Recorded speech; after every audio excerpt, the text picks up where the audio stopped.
Hello बच्चों, let's read the question. The question says what is the locus of point P x, y where x y is greater than 0, x multi y is greater than 0 which is at a distance 2 units from the origin. ठीक है बच्चों, so हमें P point का locus find out करना है इस question के अंदर. सो इस क्वेश्चन के अंदर हमारा की कंसेप्ट क्या हो जाएगा. सो की कंसेप्ट के लिए हम क्या करेंगे, डिस्टेंस फॉर्मूला निकाल लेंगे. So distance is equals to, अब कोऑर्डिनेट ज्योमेट्री के अंदर जो डिस्टेंस फॉर्मूला होता है वो हमारा क्या होता है, square root x2 minus x1 whole square, x2 minus x1 whole square plus y2 minus y1 whole square. So x2 minus x1 whole square, y2 minus y1 whole square. अब हमें point क्या दे रखा है, P है, और इसके coordinate क्या given है, x, y, और दूसरा जो पॉइंट है वो ओरिजिन पर है. तो यहाँ पे इसके बीच की डिस्टेंस जो OP होगी. ठीक है बच्चों, so OP is equals to x2 minus x1.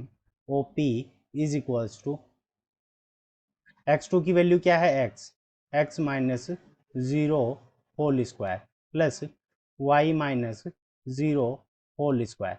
x minus 0 का होल स्क्वायर करेंगे तो यहाँ पे क्या बच जाएगा, x स्क्वायर. सो हम क्या लिख सकते हैं, OP is equals to square root is equals to, यहाँ पे हमारे पास में क्या आ जाएगा, x square plus y square. अब देखो यहाँ पे OP की वैल्यू हमें गिवन है 2 यूनिट्स. ठीक है बच्चों, तो अगर दोनों तरफ यहाँ 2 इज इक्वल्स टू, यहाँ पे हमारे पास में क्या आ जाएगा, x square square root x square plus y square. ठीक है बच्चों, तो अब देखो यहाँ पे दोनों तरफ अगर हम स्क्वायर करेंगे तो यहाँ पे क्या हो जाएगा, 4 is equals to x square plus y square. ठीक है बच्चों, so 4 is equals to x square plus y square, ये हमारा क्या हो जाएगा, ये बनेगा सर्कल. ठीक है बच्चों, तो ये 2 यूनिट्स का यहाँ पे क्या बन जाएगा, सर्कल बन जाएगा. अब हमें क्या गिवन है कि x multiplied by y is equals to greater than 0.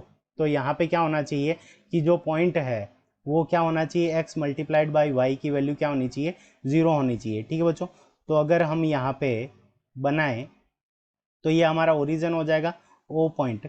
अब P पॉइंट क्या है, 2 डिस्टेंस पे है, तो उस कंडीशन के अंदर ये क्या करेगा, सर्कल बनेगा. ठीक है बच्चों, इसकी ये कौन किसकी इक्वेशन है, सर्कल की इक्वेशन है, जिसका सेंटर हमारा क्या होगा, 0,0 सेंटर हो जाएगा. अब देखो यहाँ पे x मल्टी वाई हमें कितना गिवन है कि वो उसकी वैल्यू क्या होनी चाहिए, x और y की वैल्यू क्या होनी चाहिए, ग्रेटर देन 0 होनी चाहिए. अब देखो जब ये P पॉइंट लोकस मूव करेगा तो ये सेकंड क्वाड्रेंट में भी आएगा, थर्ड क्वाड्रेंट में भी आएगा और फोर्थ क्वाड्रेंट में भी आएगा. तो जब सेकंड क्वाड्रेंट के अंदर आएगा तो यहाँ पे x की वैल्यू क्या हो जाएगी, x माइनस एक्स हो जाएगा और y क्या हो जाएगा, पॉजिटिव हो जाएगा. अब थर्ड क्वाड्रेंट के अंदर आएगा तो यहाँ पे x और y दोनों ही क्या हो जाएंगे, नेगेटिव हो जाएंगे. तो सेकंड क्वाड्रेंट के अंदर जब हम x मल्टी वाई करेंगे, ठीक है बच्चों, तो यहाँ पे माइनस एक्स हो जाएगा और मल्टीप्लाइड बाई वाई, तो यहाँ पे ये वैल्यू क्या हो जाएगी, ये लेस देन 0 हो जाएगी. ठीक है बच्चों, इस सेकंड क्वाड्रेंट में ये वैल्यू लेस देन 0 हो जाएगी. और हमारे फोर्थ क्वाड्रेंट के अंदर y नेगेटिव होता है तो यहाँ पे x मल्टी माइनस वाई, तो इसकी वैल्यू भी क्या हो जाएगी, लेस देन 0 हो जाएगी. ठीक है बच्चों, ये वैल्यू भी हमारी क्या हो गई, लेस देन 0 हो गई. और यहाँ पे दोनों पॉजिटिव है तो यहाँ पे एक्स वाई की वैल्यू ग्रेटर देन 0 होगी, और यहाँ पे दोनों ही नेगेटिव है, so minus x multi minus y, तो ये भी क्या हो जाएगा, ग्रेटर देन 0 हो जाएगा. तो देखो सेकंड क्वाड्रेंट और थर्ड क्वाड्रेंट के अंदर ये जो कंडीशन हमें गिवन है ये क्या है, अप्लाई नहीं कर रही है. किसके अंदर, सेकंड क्वाड्रेंट के अंदर और थर्ड क्वाड्रेंट के अंदर ये अप्लाई नहीं कर रही है. तो ये हमारे पास में इक्वेशन तो आएगी बट लोकस क्या होगा, ये नहीं होगा, बट लोकस इज नॉट